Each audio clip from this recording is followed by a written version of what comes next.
Joining State Representative Jackie Chan of Quincy for another Techie Talk podcast episode. We missed you last week, Jackie. Yeah, schedules were unable to hook up last week as we are both have very busy lives. It just doesn't happen sometimes. So I did miss you that week, Joe, and happy June. Yeah, that's right. Here we are, and still happy rainy outdoor event weather too. Yeah, I was out at the graduation on Quincy High School on Monday, North Quincy High last night. We had brave, defined, drizzle, mist. Congratulations to all the students graduating 2025, but also congratulations and appreciation to your parents and your families and all your friends to support you. Also, the fact that it was such a drizzly, tough, raw night, especially on Monday. I mean, more kudos to everyone. They were able to get through the whole evening. And, I know that school department and Quincy Parks and Rec, I mean, they can only do so much. I mean, but they did the best to try to keep everything as dry as possible. Yeah, I'm sure the kids didn't care. They just want their diplomas and be and be done. Well, as I always say, I mean, this is really their day. I mean, they are entitled to be selfish for a little while. I mean, they did get through all through schooling in Quincy and managed to get through high school. They're actually the first set of kids to start freshman year outside of COVID. They're actually middle school COVID kids, and they should enjoy their moment. I mean, I understand that we really should think bigger picture, but for a few hours and one night in a stadium with people who love you, they should very much enjoy the moment and be selfish for a little bit. Yeah, but as you said, I mean, all the officers from both schools thanked their parents and their guardians and their teachers. They were very respectful, I found. Yeah, and not like I remember every speech, but I will say that as we progress further into more graduations, I hope to be here longer for more graduations. The president's speech and the valedictorian speech largely reflects a changing generation of kids coming forward. It's not necessarily just talking about their time in high school, but they actually talk about their futures, not just today, and where they can have a role in their futures and actually our futures as part of a community and the larger society as a whole. So the theme has kind of shifted around a bit over the course of listening to these speeches. Again, I don't claim to remember every single one, but I mean, there is a pre-COVID, COVID, and post-COVID, and kids are impacted by the current political environment. It is reflected in their speeches, whether it's cautious optimism. At no point they're ever negative, but they want to make sure to express the fact that we have a role in this world. And it seems to be a very common theme, especially since 2022 going forward. Yeah, it's interesting too. So it gives you hope for the future. Well, it does. It shows us how aware they are about what's going on around us, whether it be politics in DC, whether it be climate change, whether it be the unfortunate wars at a global level. But at the same time, though, they recognize that getting into college or getting to military service or getting to vocational school or getting to the workforce is not easy. There's a lot of challenges ahead for them. The message is always the same between the two schools, is that the challenge is there and we're ready to take it on. And that is a good attitude to have. I wish them the best. And, I'm very surprised as every graduate I go to the level of maturity and great understanding they have about things happening all around us that you and I talk about pretty much on a close week basis. Yes, speaking of, what's happening at the State House these days? Well, last week I missed you, so we didn't get to talk about the Cannabis Control Commission. Let's not rehash this. The Boston Globe has very thoroughly described the ineptitude of that commission. And they definitely need to let's just call it what it is. We blew it up. This is beyond reform at this point. Speaker Mariano expressed his pleasure last summer about this agency. They've definitely been monitoring it. Chairman Dan Donahue from Worcester, who's the chair of the Cannabis Committee, and they had been formulating a plan during the wintertime and came to fruition this month.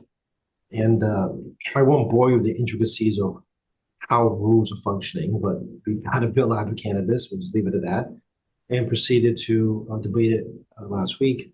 And what it does is what it simply does this, it just takes away all the control of the commission away from the treasurer's office, pushes into the governor's office, makes it very clear the executive director has actual authority, has the appointing authority of the chairperson, reduce the size of the commission from 5 to 3. The commissioners are not full-time staff, which is what they award to the treasurer. More clear delineation between the powers of the commissioners and the director.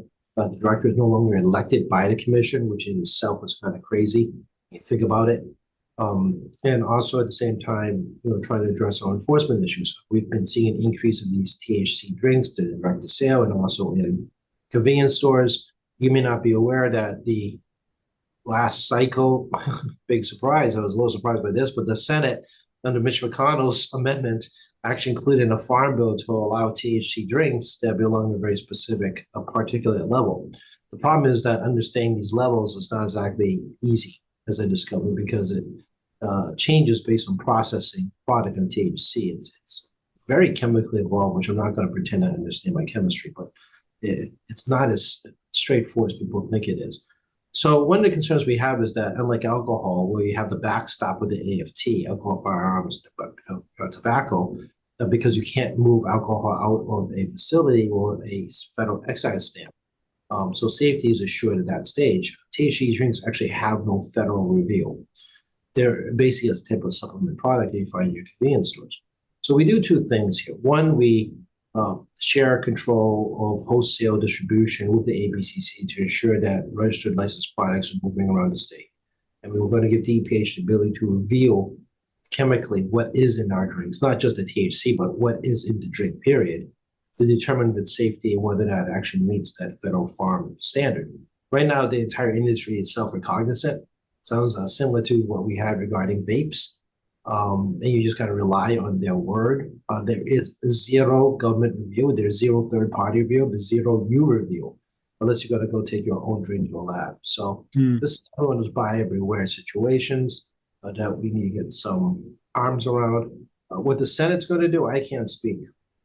The Senate has not made a statement publicly about what their plan, if they have a plan regarding the Cannabis Control Commission, as well as things such as THC drinks. We'll see how it plays out from there. That's kind of concerning because is there an age limit on who can buy THC products? Technically, no. So we're going to tie THC products to marijuana law, 21 and above, same as alcohol and tobacco. But, as it stands now, it's Wild Wild West. It's discretion of the convenience store owner. There is no statutory, no regulatory requirement regarding purchase age, because the convenience store is not a marijuana shop. They are not licensed, same as a liquor store. And last summer, the ABCC pulled the THC drinks off the shelves of liquor stores because they're moving as a controlled product without ABCC clearance. This proposal from the House that's now sitting in the Senate will concur jurisdiction to ABCC and better review by DPH. Once in the substances, we'll have a better idea of what we should and shouldn't allow in Massachusetts. Okay. All right. Interesting. First I've heard of that too. So what's been the reaction from the cannabis industry? It's kind of an interesting response. I've had meetings with these folks, and believe it or not, those who are engaged in THC drinks as well as wholesalers are interested in some regulatory oversight. They recognize that there's a lot of competition out there, quickly rising. But let's be honest, not all competition means that all boats will rise. There's going to be some businesses that are not going to survive. That's the point of competition. But most importantly, product safety is very important. If you don't have confidence in the product safety, it ruins the entire industry.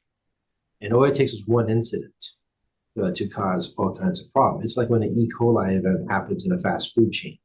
It creates a ripple effect in a regional level regarding whether they can trust the product. Yeah. So, the THC situation, given the fact that it's completely Wild Wild West scenario, those who want to pursue this industry needs to have some consumer confidence. And that means that people should know what is really in a drink and verified by a third party, as well as licensed wholesalers that are distributing it. It's not coming in a manner where it just shows up at a store and you don't know where it came from. Right. Do you know what other states might be doing about this, Jackie? Yeah, other states are looking at this issue. I don't think anybody's really moved on this yet. The federal preemption issue is a bit of a problem because they allow it. Again, we believe the intention of Mitch McConnell. Believe it or not, it was the Republican Mitch McConnell to put this in. is that, the idea was to have hemp-based products be more normally used. Hmm. I don't think they thought about THC drinks with this thing Okay. in the Farm Bill. Yeah. Yeah. It's well, like you said, it's a new and emerging industry, and building the plane as we're flying it, as it were. Well, I get the folks who are supporting these products, but have you actually thought about the fact that your product actually has no review whatsoever, not just the THC, but the whole product itself? Hmm. And secondly, uh, is it truth in advertising what you're getting? Yeah. This reminds me of another issue that's come up locally. I'm sure you're familiar with the issue of botulism from Botox injections at a local health spa. Does that come under your committee? Sort of. I mean, we had an incident in Stoughton, if I remember correctly, regarding an Yep. unlicensed Botox facility. The license was summarily suspended and is under review at this point to most likely get the license revoked. That is under the Board of Cosmetology. Hmm. It's not directly in my review in the sense that Okay. I don't control the board, so please ask me to get your license. But I do oversee policy matters that addresses the board's administration or board division professional licensure or occupational licensure these days. And we've been in communication about this every time there's been incident coming up. My office reaches out as we see a news article appear to see, hey, what are you guys doing about this?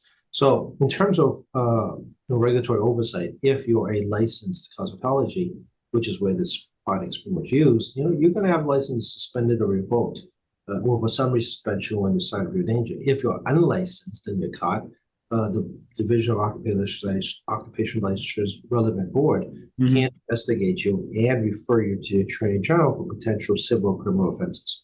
Okay. Yeah. As read a story in the Globe this morning that this particular spa, the person was not a licensed esthetician. They were a certified nursing assistant, I think, and that was their only qualification. Yeah, you have to be cosmetology licensed. So the Board Right. of Cosmetology can investigate. Certified Nursing System that falls under a DPH. Yep. So the person can be investigated as well. The Board of Health here in Quincy can also investigate. And depending on the severity of the situation, if someone was maimed or injured, if there rises to criminal offense, obviously Mm. law enforcement. So there's multiple regulatory agencies as well as Mhm. law enforcement can intervene in that type of situation, particularly if someone has sustained serious injuries and want to press charges.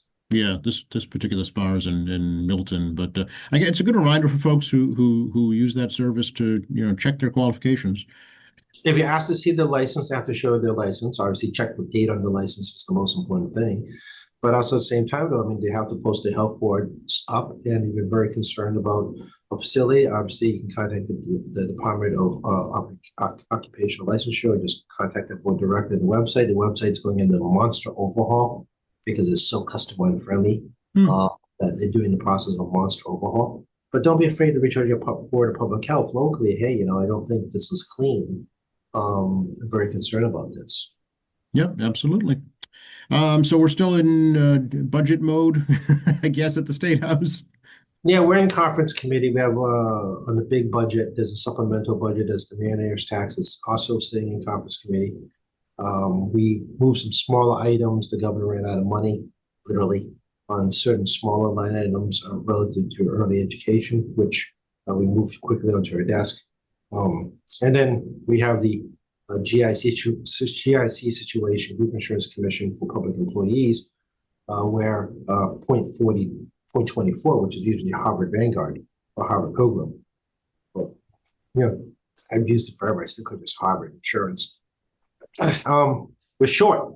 We owe them money because the usage of the insurance was enormously high and didn't quite cover all the relevant payments. So things are moving around. It's just not moving very quickly. Yeah, I read this morning there's a the millionaire's tax is $3 billion. There's a surplus there as opposed to what was projected. Yeah, we passed the surplus bill about 2.4 billion. I'm going to say this over and over again. Don't get this optimistic about this situation. I mean, people have 3 years to move their money out of state, so we're going to see about 2 more years if people actually decide to stay in Massachusetts or do some tax sheltering and hiding. I think it's a bit of a naivete to say that people with big money can't figure out how to move their money to try to lower the tax burdens. It's up to the Department of Revenue to audit and investigate these type of situations.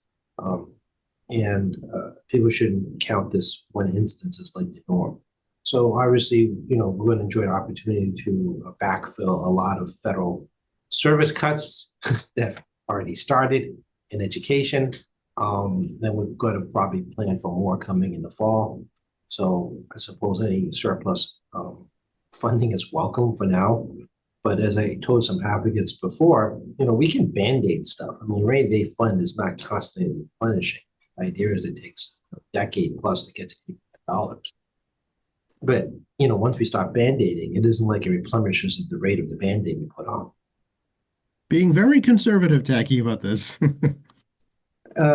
Economic volatility and uncertainty creates increased conservatism. And I still believe in economic cycles. I really do. And we're overdue for something happening at some point, really not related to anything in the federal level, even though the federal government can accelerate or decelerate the economy somewhat. They don't have a lot of control. Although, again, I keep thinking we have a president who wants to regulate and control economy like China so often, because I listen to talk to me. You sound like China in the way you approach your economic policy. If you actually know how Chinese economic policy works, you can see the similarities. That being said, I projected a recession around 2020, 2021, then COVID happened. And then, of course, everyone got stimulus money to keep the economy afloat because people feared a Great Depression occurring because of the uncertainty of the link of the pandemic. And then, and then the Biden administration continued to pump more money in all industries at some level. It's supposed to put more money back in our pockets of everyone else. And then, eventually that tap's going to run dry because the administration is trying to pull it back. And it's just really kind of uncertain how this is going to play out. So you lose a job, you don't pay as much income taxes. You do pay taxes on unemployment if you qualify for unemployment. And, I have some real concerns about the deportation issues of temporary visa holders, of which many temporary visa holders actually have working permits. Mm-hmm. Temporary visa holders generally have 2 years. You do qualify for work permit. Many do. They really don't qualify for a lot of other benefits legally. I'm sure some people know how to skirt the system. But I mean, legally don't get a lot of government assistance, so they need to go work. There's about 500,000 people that they're going to try to revoke. Well, not try, they are going to revoke. It's not used to trying to go to revoke 500,000 people's temporary visa statuses. Even if 50% of the workforce eligible in the workforce, that's 250,000 employees nationally that would be deported. The funny thing is that the talking heads and economists seem to miss that when you have a situation like that and they're now unemployed and deported, they can't collect unemployment insurance. They're not in country, which means that the unemployment figures are going to get skewed because unemployment figures are tied to unemployment applications. Ah, okay. How are they doing in Massachusetts? Last I saw, it was hovering around 4% unemployment rate. Yeah, it's the same on the federal level. I'm not expecting a massive shift in numbers. I do think that there's a huge economic data problem. So job openings, which is the JOLTS, is showing an increased number of openings, as well as increased first-time applicants, and also payroll numbers are slowing down according to ADP. Of course, that isn't the end of the BI, they're just samples. But unemployment came in a little lighter than estimates, and the state studied at 4.2 nationally, and the state's actually just about the same amount.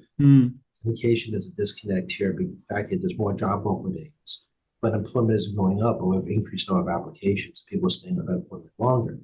So generally, when you see job openings open up more, it means people looking for work, means that unemployment should be a bit higher. Right. And when I hear more first-time applicants, you wouldn't assume to be higher unemployment percentage. And when you hear people on unemployment longer than they were before, you would assume to be a higher percentage too. That's not happening. And I'm not saying I know exactly what's going on, but I think there's a lot of factors out there, especially given the challenge of the immigration, especially immigrant workforce, even temporary workers like on Cape Cod. They're not going to get any temporary workers. I mean, that's not going to show up in the unemployment numbers, but it's going to show up as in the jobs available numbers. So your macro data is all over the place because of the changing immigration policy so quickly and the massive movement of people who were in a job, who are no longer, let's ignore immigration status because job openings has nothing to do with immigration status. If there's increased openings and unemployment isn't moving, and unemployment's only people that can apply for unemployment, we always assume it's always 2% more than it is 4.2 in total unemployment. So people give up finding a job, so people have unable to work because of physical limitations, things like that. I always assume it's about 2.5% more than what we actually see because they're not going to qualify for what is really going on here. And I think it's going to take a full year for employers in particular to really feel the impact. And of course, if there's not enough workers, it trickles back down to consumers about the quality of service you're receiving. Right. Particularly the service and hospitality industry, tourist industry. That's where a lot of those folks typically work. Yeah, if you're a Cape Cod goer, you're going to see it this summer on the price structures because it won't be tariffs driving those prices. There'll be wage increases because they're going to have a harder time attracting people working there if they can't get outside country temporary workers, which drives a lot of the hospitality industry around the country, but especially in our area. And then, we're going to have an impact again on students. I talked to the Masters Reader Association about the impact on students regarding this policy. And this was before he started going after the student visa issue. And people don't realize it's not just college students and PhD students. It's actually also high school students. We do have high school prep schools, nice ones such as Milton Academy, Thayer Academy. But we also have high schools here that are certified who's college preparation high schools for foreign students where the parents have a lot of money. So if you've been to the Social Plaza and you've seen some of these high schoolers with these name tags, very large lanyards on them, and there's a bus outside. There's actually one of the high school preparation schools, college prep schools that are not, part of the elite high schools or the public schools. And that's not receiving any kind of government assistance. That's 100% parent driven. And, obviously they have, a lot of money to afford to send a kid to prep school here. So, yeah, there's going to be cottage industries if the Trump administration continues regarding student visa issues going to disappear. And sure, it's a few hundred kids, let's say the South Shore Plaza in Braintree, but there's a few hundred kids that have disposable income. Yep, absolutely. So, people don't think it doesn't affect them, and you're like, hey, it doesn't matter. It does matter. It's just, you got to remember that the world's bigger than, me sitting here at my dining room table with you. Yeah. Did I read too where the administration is specifically targeting Chinese student visas? Yeah, it's a curious issue there because you can't figure out what's really going on because they're claiming everything's a national security issue. They're using a lot of war powers acts from the Civil War, World War I, World War II, Cold War. They're using a lot of war powers acts in a time of peace. And this is going to get very confusing. And even the war on terror doesn't actually have a country per se. they're harboring terrorists, but they're actually not a terrorist country in the direct manner. We can talk about Iran, North Korea, and others, but you got to declare war on the country, not against their agents. And that's, for example, that's the Houthis. The Houthis are an agent of the Iranians. We're not bombing Iran, we're bombing the Houthis who are their agents. We all know. So it's even then, that's not your conventional, what we consider war. And, using these security powers, it's going to be very interesting because they were never intended to be used in the peacetime situations.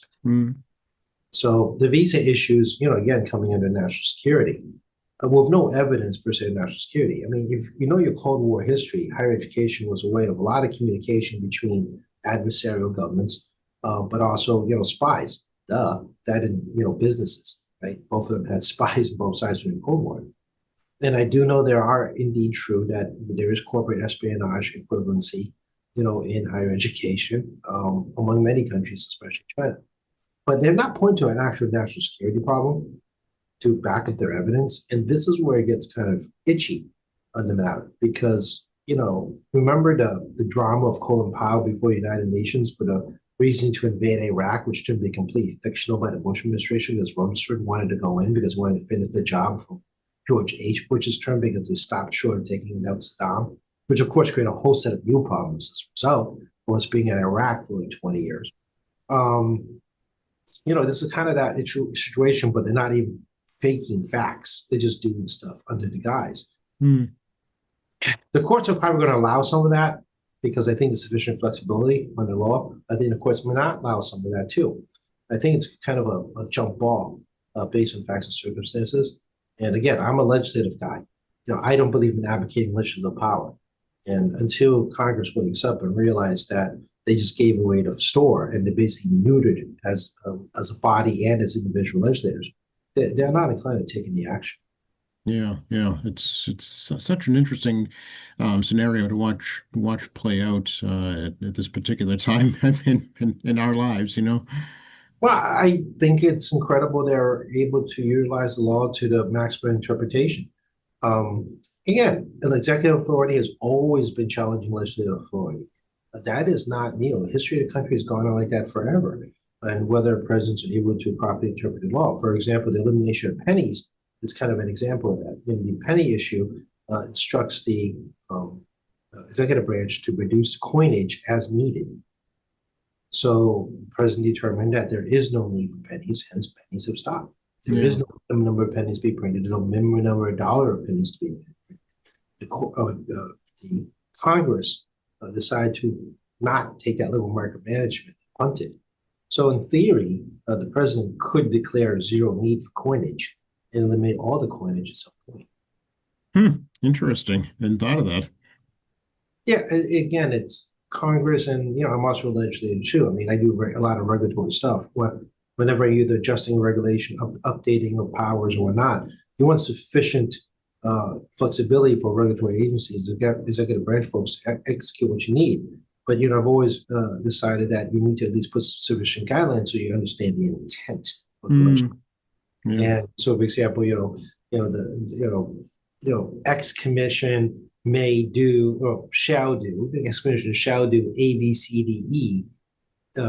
But it's not the sole thing they can do. Included, but not entirely.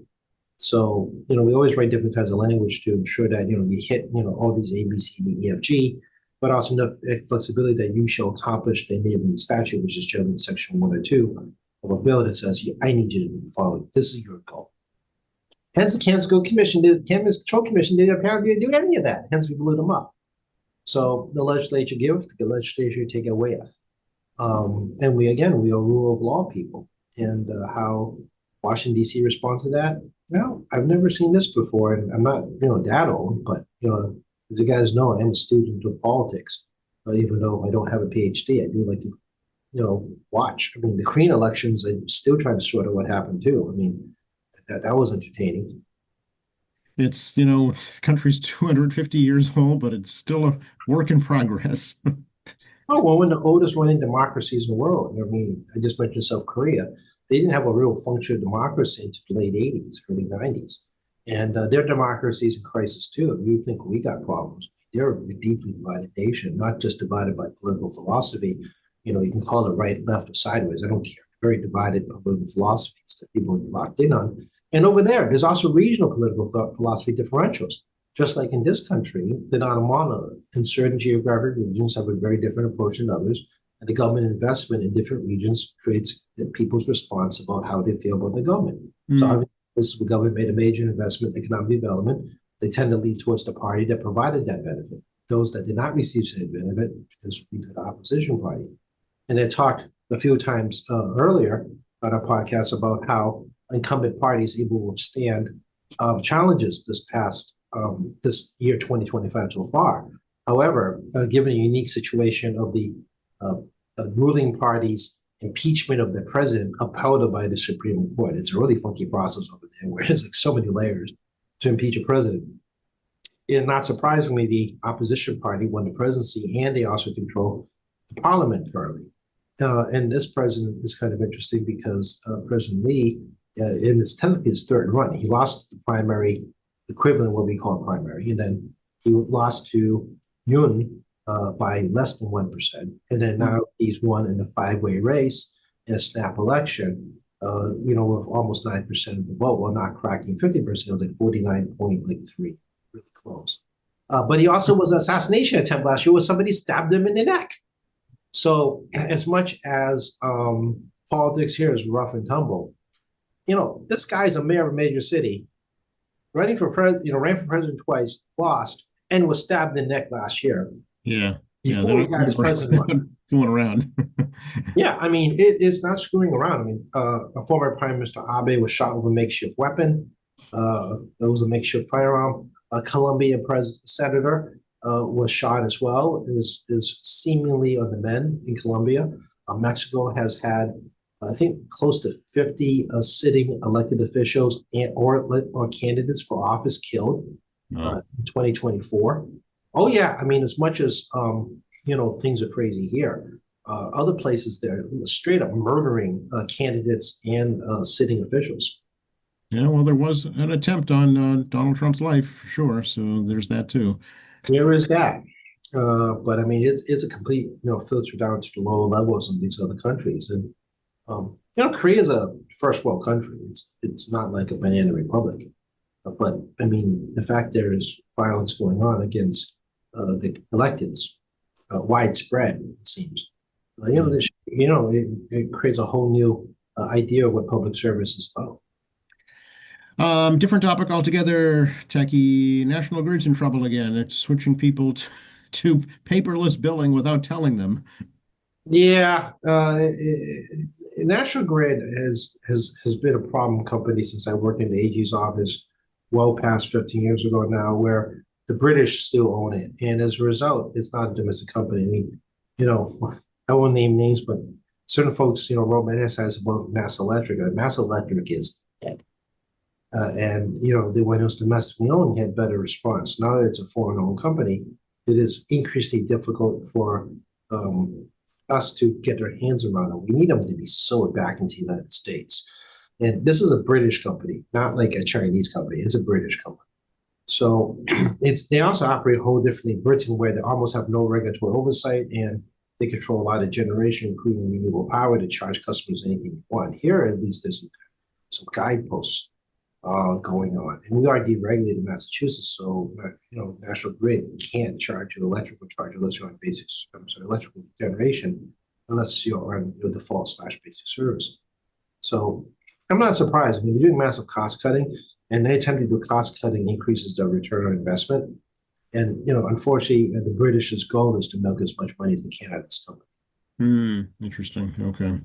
Let's call it what it is, people. This isn't a domestic multinational. This is a British national company that's out to milk as much as they can. So paperless billing is cost savings for the company. But as we know, not everybody uses email, and utilities in particular is a very diverse group. For example, getting my mother, for example, to look at her email to find her bill is not going to work. And that's assuming you actually have the emails. Right, exactly. Yeah, that was a great big assumption that backfired for sure, because as you say, there are some state rules that apply here. Yeah, and DPUs needs to get off their duff and get this done. I mean, you've heard me say this over and over again. Do your job. Sounds like Bill Belichick, but I mean, this applies to everyone in life. You and me and everyone else. Do your job. That's always been the way I grew up. That's kind of my attitude. Very troubling when people don't. I don't care what you're doing, whether you're stocking shelves or trying to regulate National Grid. Do your job. That's what it comes down to. Exactly. Yeah. Inflation is up, but not too much. Yeah, CPI this morning was not that bad. I mean, came in below estimates, only 0.1% increase. However, it's pretty steady now. It's still under 3%, but it's far from 3%, particularly on core PCE, which strips out food and energy. Big driver of PCI staying low is energy prices are relatively low right now. Avian flu has passed for the moment, so air prices a little lower. But leisure travels also dropped, which is a bad indicator for the summer, where airline tickets have started to fall. And that's an indication that it's going to be very slow down on hospitality and people spending disposable income on flying and hotels. Car industry folks are feeling the brunt. Massive amount of car sales in April, dip off in May. I suspect we continue to dip off because how many cars do you need? And appliances also a bit down too, because those people, again, very concerned about the cost of buying a new good right now, not knowing the prices are going to go down later on. So, there's all this news talking about, oh, the tariff impact. Yeah, there is a tariff impact, but you don't see it in the data set for at least 3+ months because it's Mhm. always backward looking. It's not forward looking. So, I think people tend to not understand, you can't predict the future, no matter how hard you think you can. And economic data, particularly, you really can't predict the future. So, is this data going to come up in the tariffs? Sure, but it's not going to show up as a concrete example of it impacts or not until we get to like September and we get to see the August numbers, which is traditionally a slow spending month for consumers. Mhm. But I mean, it's going to take that long for this to show up. So I mean, if you're under some, oh, no, nothing's happening. Well, okay. I mean, and that's what the president's going to announce this afternoon to try to bolster public relations. Remember, this is backwards looking, and economic impact rarely just jumps off a cliff unless you have specific special scenarios. So we'll see what I'm more interested in the September number, and early July is the end of the 9-day suspension. So, maybe tariffs are back on the table, or, I'm going to do it because I'm going to say it. I got a taco trade, right? Trump always chickens out, right? And I do understand his process in the sense, take the most extreme position and work everybody to the middle. The problem is his extreme position involves like 5 different moving parts, and no one knows which one you're really talking about. Right. Yeah. I'm not, Companies hate that because they need to plan. Yeah. everybody hates that. Yeah. I mean, name me one person, I get it. You'll understand the constant negotiation, start at the far end and work your way back. But when you start at far end with 5 different things that are not tangentially, no way related to each other, no tangent together, and you can't describe which is the real one that's the far end position that you're starting with, it becomes real problematic for anyone to understand what's going on. Right. And you can buckshot all you want, but you're buckshotting discussions about $1 trillion economies. We're not buckshotting trying to get a deal on a car. Right. Yeah. That tends to cause investors to just kind of turn away, walk away, and not do anything. It's the volatility in the market right now. I mean, people often think the stock market is, well, to them, 60% of the population is invested in the market in some form, whether it be 401ks, private investment through Robinhood, because if you like to do that kind of thing and take high risk, want to be a day trader, I don't advise it, but some people do that. And of course, public pensions, and whatever's left of private pension funds, as well as things like my Roth IRA and my 457. I mean, they invested in mutual funds. So, 6% of the population is invested in some form of the market, whether you realize it or not. And that includes bonds, by the way. Your bonds and the stock market are tied together. So you think, I have bonds and I'm part of the stock market. No, actually you are. And you're trying to buy new bonds by the secondary market or going to the auctions when the government puts out the auctions. I mean, stock market and bond market are intricate, but the bond market dictates how the stock market's going to go. So, he's playing with our future in a different way. I mean, the debt scares me now because once you cross 100% of GDP debt, that is frightening. But we are a giant economy, and the belief we can grow out of it is a bit of a myth. But at the same time, though, messing around with the stock market, not driven by normal economic cycles and normal economic behavior, driven by government influence, which again sounds very familiar to some other places. Does affect you. And like, when stocks have bounced back since April. Yeah, but you also lost 2 months worth of potential growth and compounding of your stocks. Yeah, but we don't want to talk about that. Yeah, don't talk about it. You just lost time. Right. If you're closing on a retirement, like if you crossed the 60 barrier, you just lost 2 months of potential growth. Yes, thanks for the reminder. Yeah, I mean, this is kind of how I look at it. You lost time. This was like a normal recession because, let's say, financial markets fell, or consumer spending just hit a halt, or whatever other reasons, or unemployment goes up to 9%, and the market will go down and other things go down. But that's a cycle. It's relatively normal in the history of the United States economy. This isn't normal. Government should not be dictating the movement of the economy. Well, I was just going to say it's self-imposed. It's not happening organically. Yeah. So you maybe think you're now net neutral. No, you just lost 2 months or so of like the ability to grow your pensions. Yep, I just went from, steak to ramen noodles for supper during retirement. I certainly hope you don't find yourself that position unless you truly love ramen noodles. I would Only, recommend. only as a side dish. Oh, yeah, your high blood pressure, probably not. That's right. No, there's way too much salt in this. Mild sodium. But no, again, I mean, nothing against people choosing their meals. But again, I think people tend to, tune it out a bit. And you got the things going on in LA. You got all these lawsuits. And, I mentioned in the beginning about 500,000 temporary workers being deported, temporary visa holders, which are essentially temporary workers, and no temporary workers coming in. It does affect you. If Mhm. you go on vacation in the Cape, and I said, you find these high wage prices, well, you have a labor shortage, that's what happens. Are we going to see you in the Flag Day parade this year, Techie? I have every intention to go watching the Flag Day parade, despite the fact we're not exactly optimistic about the weather forecast. This is a rain or shine event. Starts at the Firestone this year, actually Walter Hannon Parkway intersection on Hancock Street, and it's going to finish, I believe, at Marymount Park, which is at Stadium, Hancock and Southern Artery. For those who may not know, I live 15 minutes from Veterans Stadium by foot, so I generally peel off at the end to walk home. And I do have a beautiful view of fireworks from my house because I live on the other side of Blacks Creek. So I do hope to see folks on Saturday, not knowing exactly what we're expecting. Yes, I know it's iffy, but the mayor said to me this morning, unless it's a hurricane, it's a go. So bring your rain gear.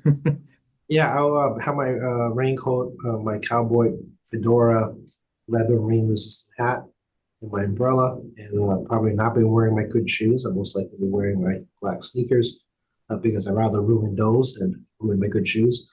Um, and besides, if you're looking at my footwear, clearly you're not paying attention to the parade. And folks can watch it right here live on QATV if they don't want to brave the elements. Yep, I gotta remember where you are so I can wave to the camera. Right out in front of Adams Field. So yeah, please do. How do we get a hold of you, Techie? 617-722-2370, 617-722-2370 is the office number. Tackey.chan at inmatehouse.gov, tackey.chan at inmatehouse.gov. I'm getting swamped by testimony email right now. It is drowning me. As committee chair, I mean, I'm drowning. I mean, like I see 100 new emails when I wake up. So be patient with me on this one. I got to sort through on this email. At Tacky Chan is the X account. State Representative Tacky Chan is the Facebook account. You can see my comings and goings. For example, I had a very busy weekend. You can see some photos of places I've been. State TackyChan.org is obviously our resource page. People use that as a contact page to reach me as well. MALegislature.gov, MALegislature.gov. Please make an account there. I encourage it. And you can track legislation and watch our hearings and see who's there and who's not. And then, of course, you and I get together on an average of every week or two and talk about the topics of the day, or maybe nothing interesting at all. We have no idea too. That's the nature of a podcast. It's just open-ended. No idea what's going to happen before we start. So you never know what you're going to get. So, I mean, you want to get tuned in to find out what we're going to say. That's right. That's the lure. That's the draw. Thanks a lot, Techie. Take care, Joe.